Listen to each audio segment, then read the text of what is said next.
Yeah. All right, thanks everybody.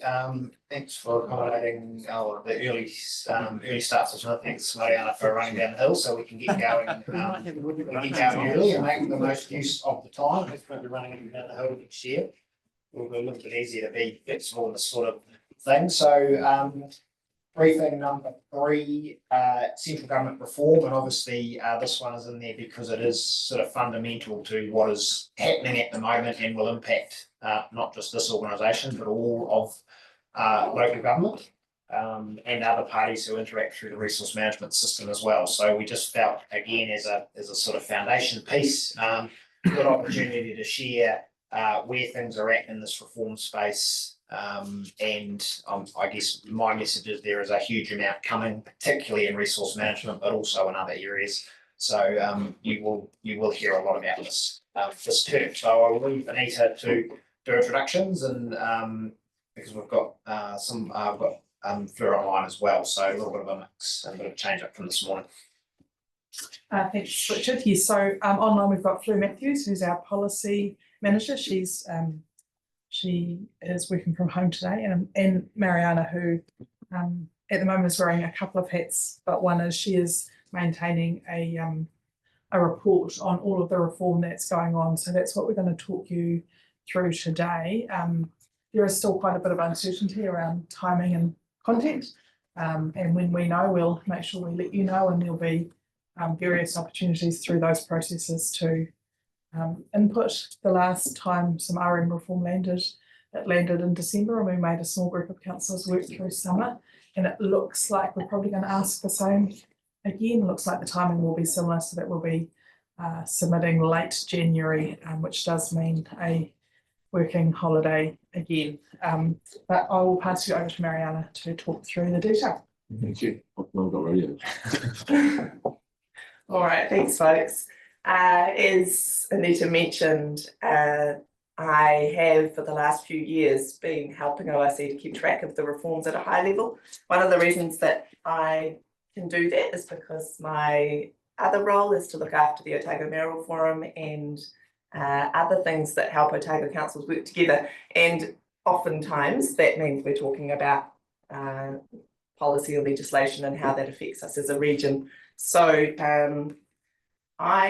for today's presentation, I've drawn quite heavily on the report that councillors who are returning have received monthly. So my apologies for those who've read these exact words already, because yes, that's exactly what we're doing. I've got a couple of orienting slides to begin, and then I've shortened that presentation, but effectively essentially I am just giving you a verbal version of the report that you will receive as we go ahead. So the purpose of the report is to really keep track of the milestones for the legislative change that's coming to us. I'm not the expert, I'm not the manager of any of the areas involved. I'm keeping track of all of them for all of us, staff and councillors, and especially keeping track of when we need to provide input and what we need to do as a regional council, when we need to connect with others.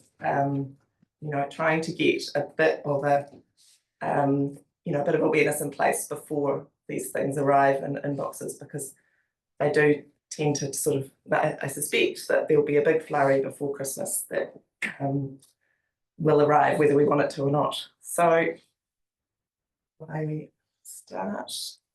Good to go. So you don't need probably this is the highest level overview. There's some headlines that I thought just to orient where we're at. We've got council local government reform happening at the same time as RMA reform, resource management reform, because there won't be an RMA. Amalgamations, or both Canterbury and Southland are having formal discussions about how they're structured as regions. And then that last one, the core activity, the sort of back to basics idea is again a local government concept. So we'll go through all of those, and we'll go through some of the others. I haven't kept everything from the monitoring report. I've tried to just keep it a wee bit more tailored. But the next slide is also just another orienting slide before we get into the legislation, these are the organisations and kind of groupings that a lot of our work relies on. As you'll be aware that councils around the country are often so busy in the doing that really getting a good sense of the big picture can be challenging without these sector groups supporting us. So there are multiple groups that OIC is connected to. The first is Te Uru Kahika, that's a grouping solely for regional and unitary councils. There are a number of staff involved in what they call special interest groups, but they're really topic-based groups who themselves often prepare submissions and then bring those through the regional CEOs. Taituara is another staff-focused group, which many of you will be familiar with.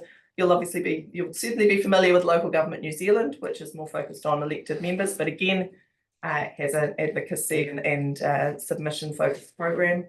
And then for the planners and those interested in planning amongst us, there are some more specialist groups that that certainly support understanding for some of the resource management changes. NZPI, for example, has, I think, 4 or 5 presentations planned from, right through from, have you remembered that the RMA is about to change, catch up presentations before the new resource management plans will change, and then multiple presentations after that end in December. And just happy to take questions at any point. So just Yes. sing out, and if Mariana and I don't know the answer, then Joe may know the answer, or someone else in the room, or Fleur online. So just sing out as we move through. Yes. Any comments on this one is welcome.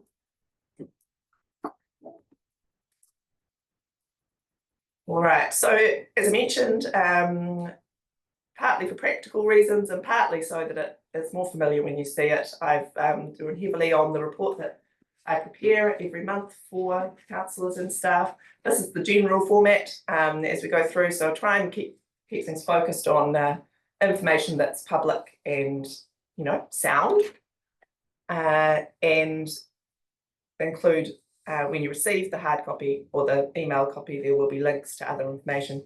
The second box in each one is the OIC staff involvement and implications. So what does it mean for us? What does it mean for our part of the world?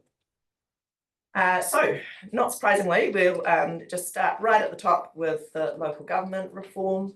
And there is one piece of legislation underway at the moment. We as OIC have submitted on the local government system improvements bill. So this is the back to basics sort of high level story, which is distilled into the list of changes there that you may have seen, refocusing the purpose of local government, the core services concept, financial performance and reporting measures. That's a new sort of public system of reporting, which the DAA has started, but only in sort of, in a sort of minor form. It's expected to ramp up. And the standardised code of conduct and standing orders work. I've said there also that the report on the expert advisory group report and the cabinet paper for resource management reform mentioned local government system changes, and the latest advice is that we are still expecting an update on the resource management influenced changes by December, but that's been quite quiet recently. Is that your experience as well? Yeah, although I just mentioned to Councillor Wilson, I've just received a staff level invite for a briefing from MFE on RM reform in December. So that seems like it's coming. Yeah, so the latest we've got is that resource management reform will be late November, early December, because that's sort of MFE's top priority as we understand it, as you can imagine. There is still an expectation, as we understand too, that Cabinet had requested a paper that discussed what the implications of resource management reform may be on the local government system. So that we don't know whether that's being delivered, but that was the expectation a few months back, is that they needed the Cabinet had asked for the early thinking on what the implications of any resource management system reform might be. So obviously if we hear anything, we'll share it, but at the moment, we know that there is a huge amount of work going on to deliver that resource management legislation this side of Christmas so that the submission period can open. Yeah, and I think the message here is that the March Cabinet paper explicitly separated those system changes from the legislative change itself. So they're two separate processes. We just don't know whether the system changes are progressing at the same time. The paper that Richard mentioned is still on the same time frame or as it was, or whether the focus on resource management has pushed it out of it. It remains to be seen. All right, there's one more local government to discuss. That's the electoral proposals, specifically a change to a 4-year term. For those who followed this, it was quite, there was certainly discussion from a local government perspective about the need to align the term of local government with the central government term. I think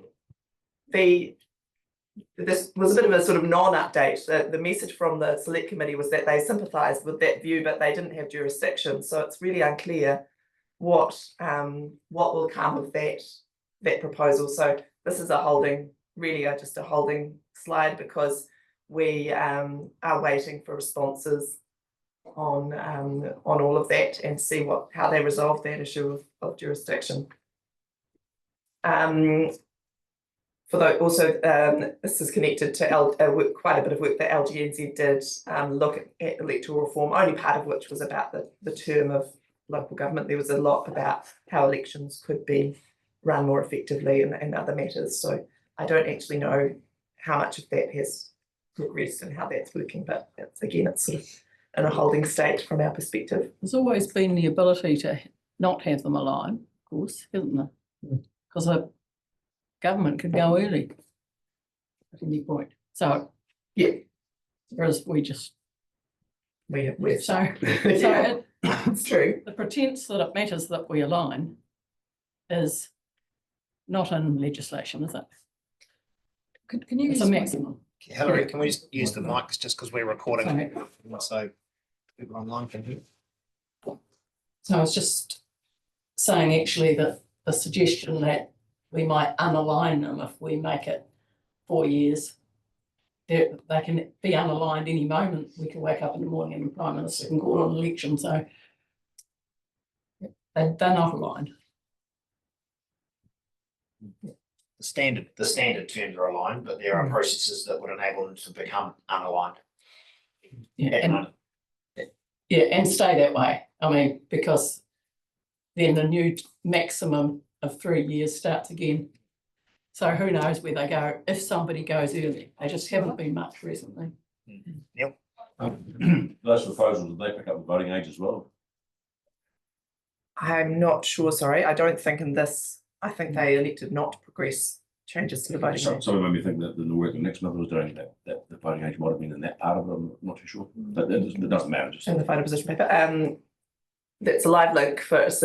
I'll send this to you, the latest version after I've checked it with ELT on Monday. So all of the links that you see now, obviously you can't click on them. So apologies, they're a bit of a tease. But you can click on them on Monday when you receive the copy and happy to take any questions if it's not clear when it comes through. Yeah. All right, that's all in local government. The next one is our substantive work. I've grouped the resource management work into phases. Some of these are concluded, but we'll go through those quite quickly. But it really gives you a sense of the coalition government's resource management reform progress. And this is where I'm hoping Fleur and Anita will step in with the details if you do have any questions along the way, because there's certainly huge implications for ORC and ORC's been central to the story from all the way through. So the first of the phases in this government's resource management reform work is the fast track approvals bill, the Now Act, which is, believe it or not, almost a year old. So that's very much up and running. There are links in this update which are live to all of the projects which are under that Act. including those that you can filter at that link, those that are in the Otago region. ORC has a dedicated web page to this work, so it's all really business as usual now. Just noting too, we are doing a full briefing on fast track consenting on the 11th of November. So Jo, who is here, Jo and her team will take you through what our process is and also where we're at with some of the applications that we have received through the process. So that'll be part of a specific conversation we have just so everyone's sort of up to speed with that process. Thank you. Thank you. All right, in that case, we'll move on to the next phase, which was, termed as targeted amendments, but in fact, that was 3 bills. The first was very specific, extended duration of coastal permits for marine farms. That was the first. Then Bill 1 and Bill 2, which are pretty unhelpfully named for those who weren't along for the ride. So I've tried to keep a very high level summary of what was in Bill 1 and what was in Bill 2. You'll see that the first has a very important change for ORC, that there was a proposal to prevent regional councils from notifying a freshwater instrument. That obviously had an impact for us at that time, and you'll see also in Bill 2 an ORC specific amendment that extended duration of short-term water permits. Does anyone do you want to add to that from an ORC perspective or a broader perspective for that phase? Again, these are now acts. This phase is concluded. The only thing I would add there, just so you're aware of it, some of you will be, is the Bill 2, which was the work that Fleur and Anita with support worked really hard to get that ORC specific extension into that bill. It only covers the water take component of applications, and as we know, a lot of applications are made up of dam divert. There are other components in within those applications. So Jo and the team at the moment are working on the process to ensure that we can extend those other. So when those Planto 7 consents were issued, there were a number of consents within those packages, only one related to the water take, the others were for other matters, and we need to go through a process to extend those as well because they're not covered by the legislation. So some of you may hear about that from consent holders. We are in discussion with them and we will communicate with them all what the process will be to make sure that there's a consistent extension for everything that's required to get alignment for those sort of packages of consents. But it's just worth noting it's quite a deep operational detail, but obviously they're really important consents and they operate as a package. You can't undertake the activity if you don't have all of them. So we just need to make sure we come up with a process to give effect to the intent of the extension that was passed through Bill 2.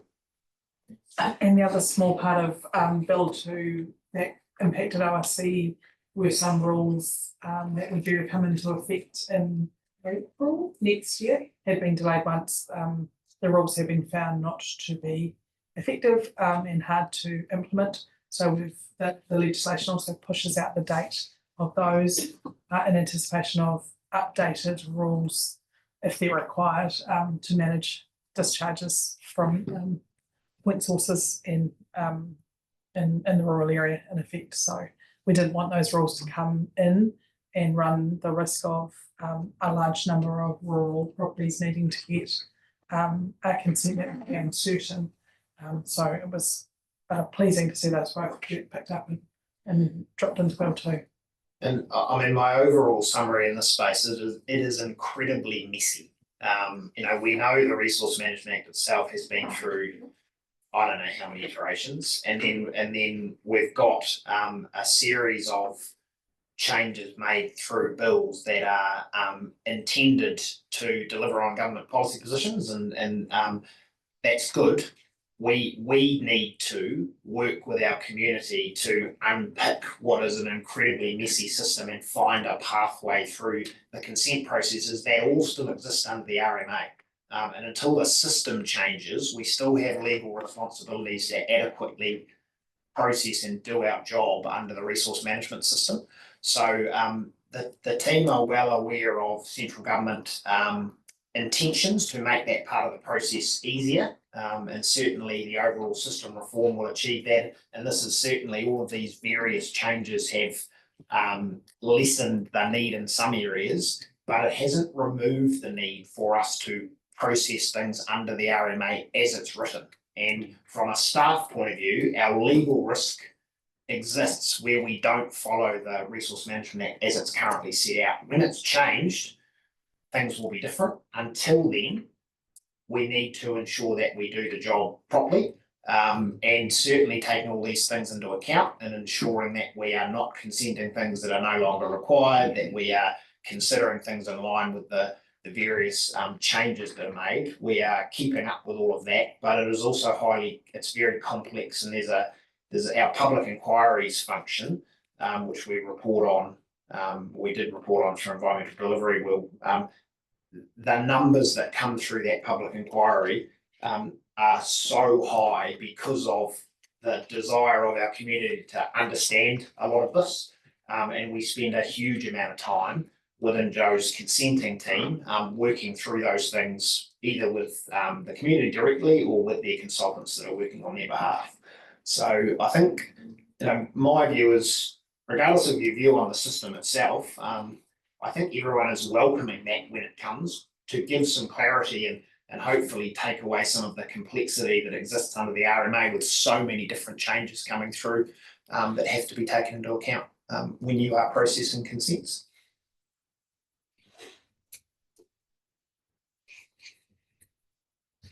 Right, thank you. Should we on to phase 3, although they were phase 2A and 2B, and so our phase 3 is the package of national direction changes, and these again are less useful without those links being live.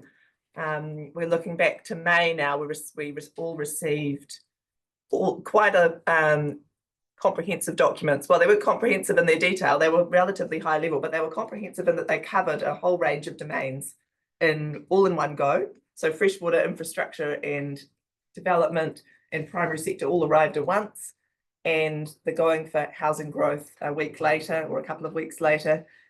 We've responded to all of these national direction changes. Fleur and I were at a meeting of Otago and Southland planning managers this morning, to try and understand. One of the questions I asked of that group was if anyone was aware of where this was heading and what the timeframes would be. The best guess is that these national direction changes will come out in piecemeal fashion. They'll sort of come out when they're ready, and then they'll be absorbed into the new system. So again, there's a huge amount of uncertainty for all of these processes, not least the freshwater one. Do you want to pick up on the relevant matters or for us in terms of the importance of these documents, or these changes for us? The reality for ORC is, and outside of freshwater, across all of our domains, is our resource management frameworks are really old. So they're all well over 20 years old, and weren't updated. Gives us an opportunity to align really nicely with new legislation when it does arrive, but it does mean things will look different. Obviously, we had gone a long way down the path of developing a land and water plan. That's still sitting, filed safely. We had gone some way down the track of a new air plan, and that's also sitting in a file waiting. We don't have a lot of certainty around what the changes might be, and the latest we've heard is that freshwater changes may not come out now ahead of RM reform.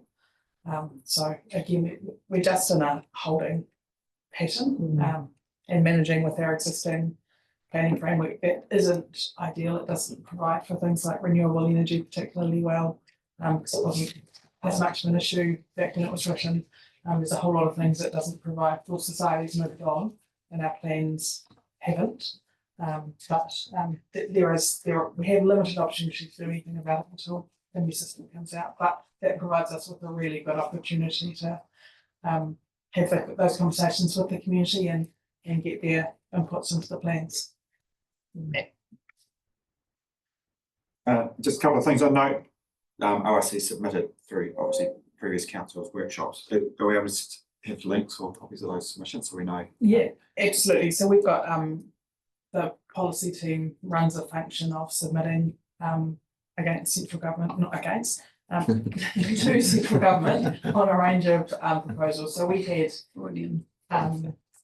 a number of really useful councillor workshops across those packages. And then we had in the last training a group of 4 councillors that formed our submissions working group, and so everything goes through them. So we can make those available. We were working to put them out publicly on our website. I don't know if They're not on our website, but we are, they are now. we will send you the link to where they are. Perfect. News to me, I will link to them forthwith. They're on our Please website, on Monday. at least, that's right, before Monday. For sure. And I know this is, you talked about complexities of timing and that sort of stuff and the different, I'm just trying to get my head around all the different moving parts when there's a air thingamajig and then water thingamajig and then a plans, yeah. All these legislative frameworks that are coming through. Is anyone brave enough to try and put a pic diagram together as to the flow of things and when it's gonna come together? No. Good answer. Yeah, so the short answer is that in the plan space, it isn't going to, there is no timing for all of those things until the new resource management system. So the plan pause that the government introduced will stop us, unless we apply for exemption, and my view is, my advice would be not to, because the intent behind the legislation was very clear and I think, in a lot of ways made good sense. So what we are waiting on now is the new system where all of those things will be picked up in whatever that mechanism is. Natural environment plan, I think, is the name of in the previous material that come out for the new resource management system, and will be picked up and delivered as part of whatever that new framework looks like. Yeah. So what we've got the opportunity to do is to think about what we may need in order to fulfill our role within that new system and make sure we're set up well in terms of conversations with community, science, evidence and data, all of those sorts of things. But the plans themselves, air, freshwater, coast, they're not going anywhere. Yeah, that was the reason for my question, just with those conversations with the community and, hurry up and wait is kind of the message. Yeah. But you'd kind of like to know. Yeah. And our pieces of the puzzle. Yeah, our first, we only know at an incredibly high level what's proposed, but when the legislation does land, there will be a much better opportunity for us to understand what the regional council's role will be and think about ahead of it becoming legislation formally, which the government want to deliver before the next election. What do we have confidence we can start on? Great, thank you. All right, I've kept you waiting long enough, so here's the slide. Okay, sorry, on- Mariana. Oh, sorry. Sorry, hit my hand up, sorry. It's less obvious on this side than it is on this side, I think. Look, I'm not so worried about the fit for purpose or not of our RMA documents, because I think they have served Otago better than some other regions, and that I think our environment is a lot better off than some. My question here is there an opportunity, and I think there is, to work with other local government organisations to ensure that whatever the government is thinking is that they're aware that it has to fit into our environment, it has to be useful for us. And I went to the local government conference with the very purpose of having those conversations, and I think there is an opportunity for saying and feeding back through MFE at a governance level, not just at a staff level, about what we think process-wise would be good. And the question is, well, it's partly for where the staff think there's an opportunity there, but the question is also around this table, whether there's an opportunity to do that. So the message we have had, which I think we've passed back through, is that the opportunity that they are looking for is through the submission process because of the timeframes that they are running this resource management reform on. there hasn't been the opportunity at either a staff or governance, as I understand it, level to engage directly. Their focus is very much on we must deliver the legislation pre-Christmas to enable the submission period to run its course, and that will be the period in which they're looking for that engagement and feedback for the next part of the process. And my issue with that is if they're designing a Toyota, that's fine, but if we actually want there to be a Toyota with a tow bar, then we may have lost the opportunity.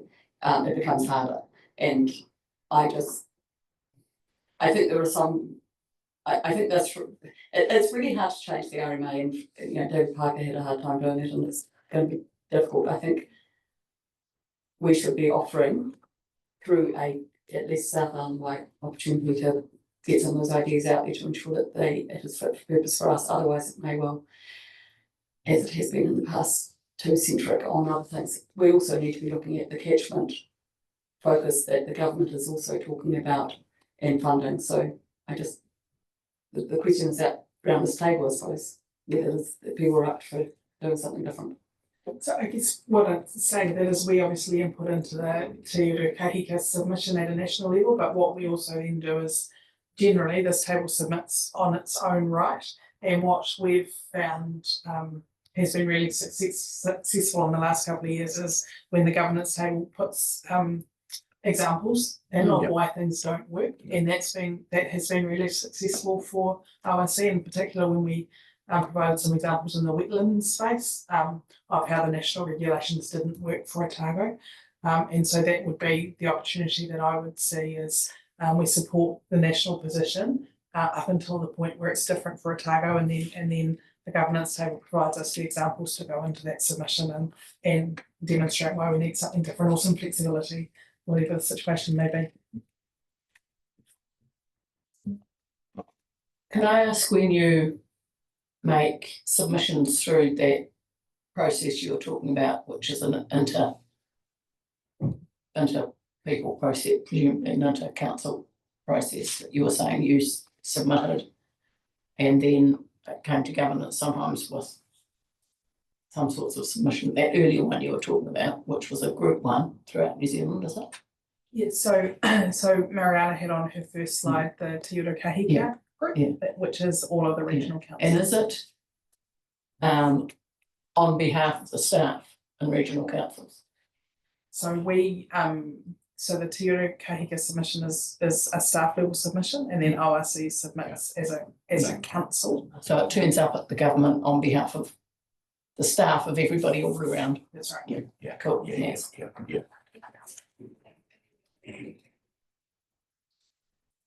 All right. So I think we'll do the next slide because we've just spent so much time. I want to stop us now and come back to it. So let's do resource management reform, which I think is next. Which we've covered a lot. It is, yes. So we've talked a lot about it, but let's cover that off and then we'll have a break and then come back Sounds to the rest of it. All right. Yes, this is the last slide, which we've foreshadowed all the way through. This is the last slide for resource management reform.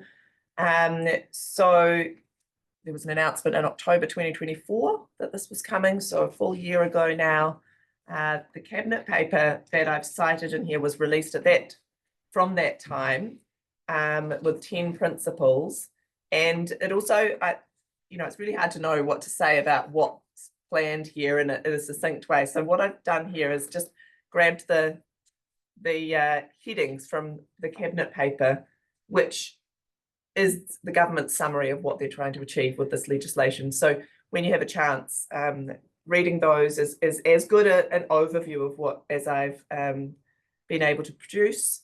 We're really just waiting for this. The MFE has, Taitoura, which is the staff level, all of local government group that I mentioned earlier, has, perhaps optimistically, but perhaps correctly set a webinar for the 9th of December.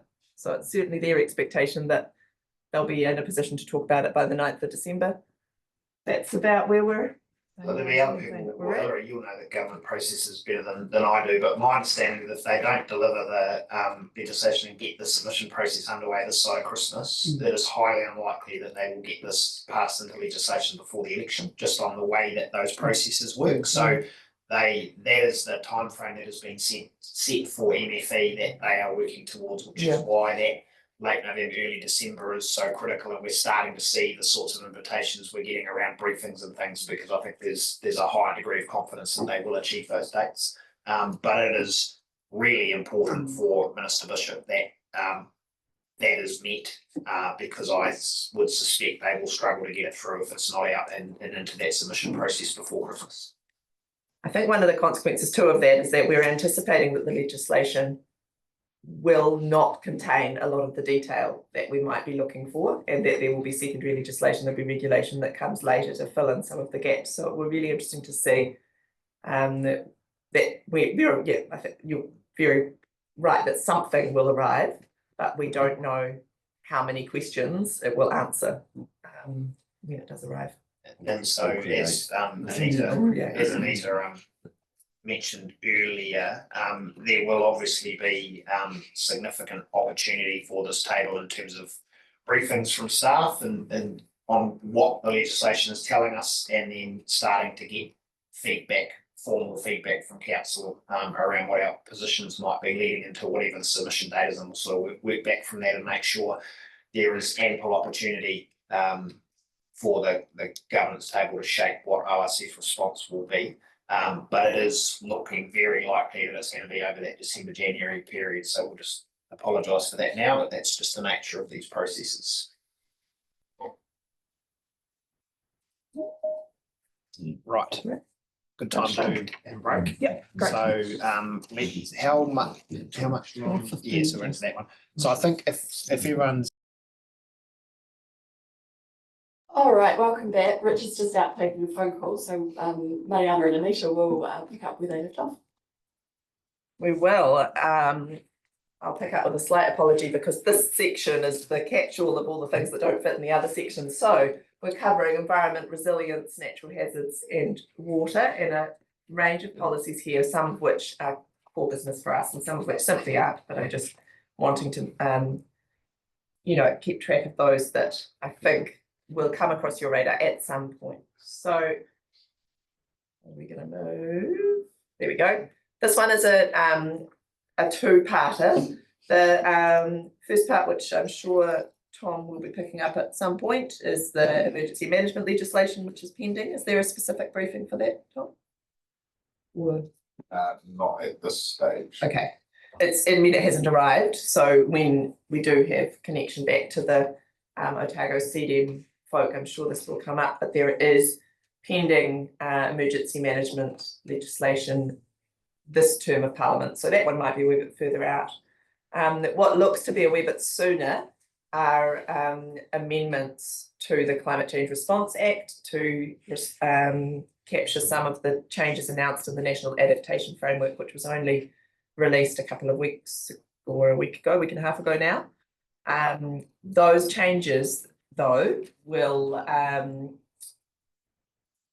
sort of cement some of the work that we've been doing already at ORC to develop adaptation plans, including the work with DCC for South Dunedin Futures. So just a bit of a, this adds context to work that is already happening elsewhere, and will likely be something, both strands are 2026 matters. Anything you want to add there? No. Right, so we'll move on from that one.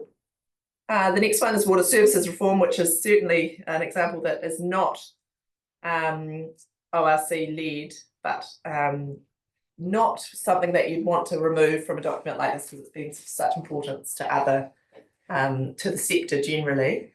I just draw attention to the fact that you'll be aware of some of the progress of the water services responses, but the part that's so that's the way that the councils in Otago have chosen to set up their new water services, whether in collaboration with other councils is in-house or single council CCOs. So that's one side of it, but the other side is the consultation that Taumata Arawai ran on wastewater performance standards. We haven't yet seen the outcome of that. Without wanting to throw them under the bus, their website currently says that they'll be announced in September, and I'm pretty sure that didn't happen. So it being now November 2026. in some number of days, yeah, maybe. So still waiting for those. And I'm sure that, you know, as and when that becomes relevant, we'll come back to that. So that's the water services reform from both sides, from our side with wastewater standards and you know, there has been a lot of discussion for, you know, working with those councils, and there will be now. We'll engage with those new services as they're set up over the next few years. All right, another one in this catch-all, I guess, under the environmental heading is just a few waste processes that are underway. These are quite standalone, so if you haven't spotted them, that's, you know, that's probably fine. They are what they are at the moment. The first one is a farm possible regulations for farm plastic waste. We just responded to that very broadly, and it does connect. I've said there connects to the proposed RPS and draft land and water regional plan. I'm not sure how we refer to those, Anita. Is there a better way? No, that's exactly the way. Okay, Yep. so they exist in that, you know, under those terms, but you'll be aware that they're stored away for now, but they do align with that, you know, those proposals. The second lot of waste work in the last wee while related to you know, broader matters about the waste levy and other things that might feed through into a revision of the waste management legislation, but there's not been a lot of work on that recently, or there's not much in the way of recent announcements there, so hold your pattern again. And just to clarify, our proposed RPS is not locked away in a cupboard, it is still progressing through, so it's not caught by the planned stop legislation because of where it was in the process. It's almost through all of the appeals. We're just in the process of getting consent orders from the court. We had a significant one released a couple of weeks ago on energy infrastructure and transport, and there was a whole lot of other consent orders contingent on that one. So we're expecting to see the other ones start to come out. There is one outstanding appeal point in relation to urban farming development in Queenstown, where the appellant was also seeking resolution through the fast track amendment. So we're not quite sure what's happening with that one. However, all of the other parties except the appellant have sought for that appeal to be struck out for scope reasons. So that one will get past the point of appeals at some point, and then there'll be a decision for this table about what, if anything, happens to it, given the new RM system that's coming online. So going to the waste policy, while we can look at the regulatory stuff, what we also know that is ORC and I think DCC have funded a waste something position, and there's a whole lot happening in the non-regulatory space as well. Yes, I was just going to go to pick that up. That's that last point, the Otago Regional Waste Officer. It's actually funded by all Otago councils. And we, on a population basis, we pay a nominal amount as well. And yes, I did want to raise that just because it's, you know, if you come across that role, it's a really good way of managing these sorts of proposals which pop up now and again. And the Otago Regional Waste Officer is Anna Robinson. She was able to respond to these proposals on behalf of all councils, which is exactly why she was established, to think about how that would work across the region. And the reason I want to use that as an example, though, you know, you always need a backstop, but there's non-regulatory space. She's working with OCC and getting some. Yeah. 150, I think the Falkirk one, 150. One person dropped off 150 plastic containers. It's quite awesome results, Right. on a shitty wet day. And she's been doing some education in particular on construction and demolition waste, which is, you know, these are the sorts of matters that otherwise just fall off the bottom of the to-do list for councils. They don't have the resourcing to tackle them, but when one person's tackling them for everybody, there is scope to get some progress. All right. Is Alexandra based? Councillor Gillespie. Yeah, it may not be the right forum for this, but just bringing up the right opportunity, but the work that's happening around highly productive land and that sort of stuff and the classification process, like, is that fitting in here? I know it's not new legislation, it's current, but actually it's a big deal. Just sort of wondering if there's anything where that might fit into this or doesn't fit, or is going to be impacted on or not. Yeah, so the MPS for highly productive land is one of the pieces of legislation that is being changed. And the main change is the removal of LUC 3 land out of the definition of highly productive land. And so we had proposed some time ago a variation to the RPS to adjust to the MPS HPL, but obviously that's been now on hold for some time. The other challenge we have in Otago is we've been working with the TAs for quite some time on developing a bespoke definition of HPL, because the areas like our Gibson Flats and our Burns Clue orcharding areas are not LUC 1 or 2, and so they're not automatically protected by the HPL. And the early discussions we had with those councils is they wanted some sort of protection, so we were trying to get an Otago-wide definition to pick up those pieces of land. All of that work sort of stopped and waiting, but we are live to it. It's just finding the balance between the MPSUD, so urban development, excuse me, and the MPS HPL, the highly productive land.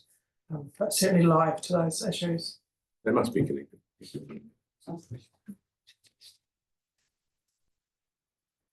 Right. And that's all in the catch-all. And that there's one slide at the moment under Te Tiriti and Te Ao Māori. That's this one, which is the treaty references and legislation process.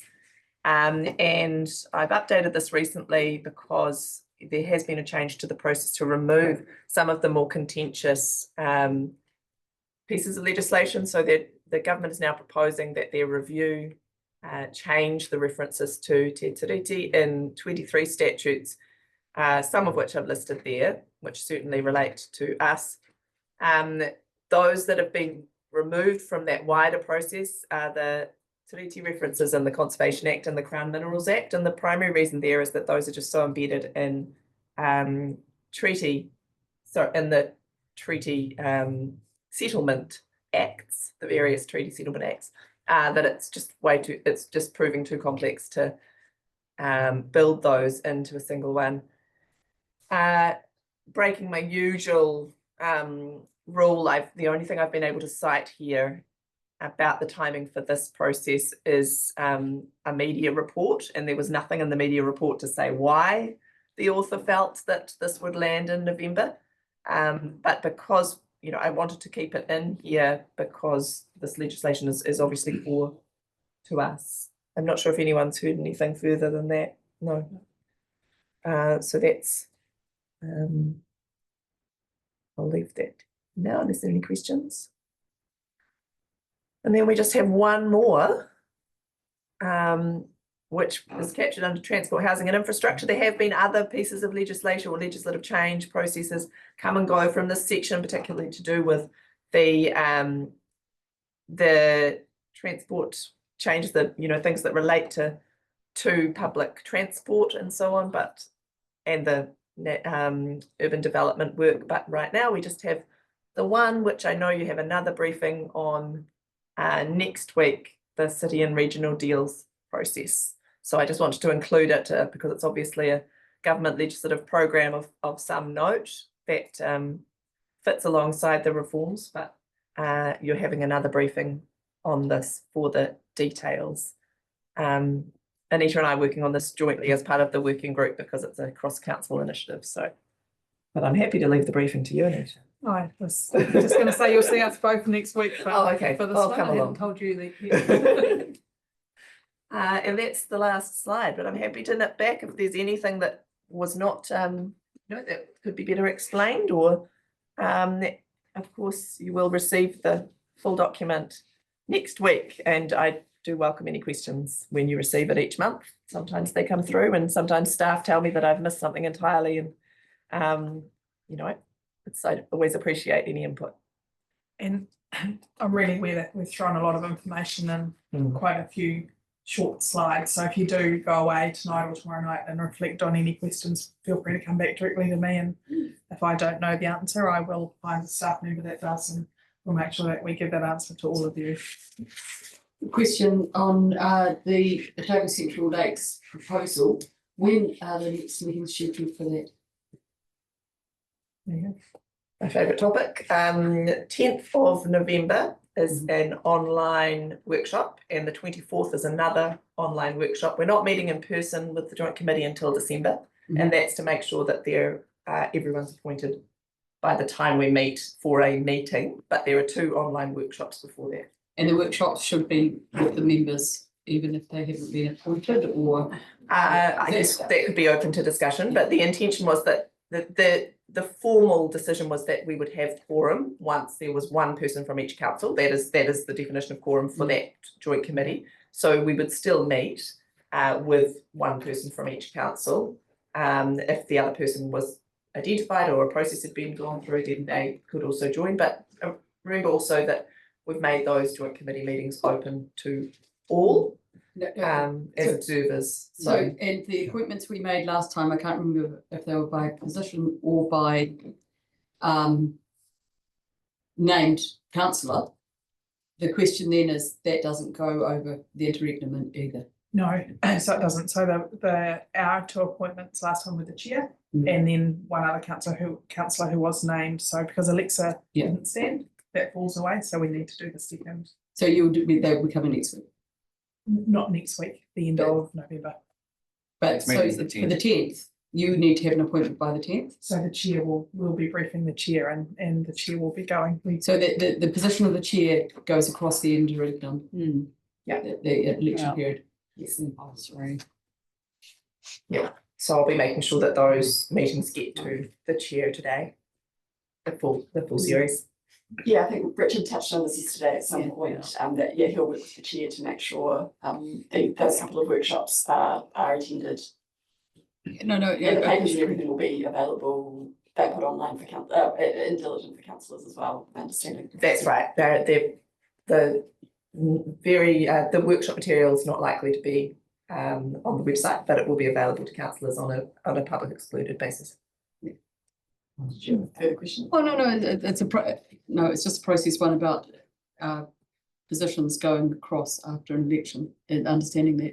Yes. Because some decisions didn't go across. Yeah, so the MOA that you approved at council specifically put the regional committee, the joint regional joint deals committee, whatever it's called, across the elections, and the chair is a role as opposed to a person, so that's why it carried across. I think under legislation, you just have to specify if a committee continues. They're all assumed to be discharged unless they are specifically agreed to. I'm thinking in a different context. It's fine. Don't second guess me. It's fine. It's fine. It's absolutely fine. All right, well, thank you very much. All right. Thank you, Marianne. Fabulous. Doesn't sound like any other questions on reform. You will start to see a lot more of this space. Thank you. Whether you want to or not. Yes. Now we've got the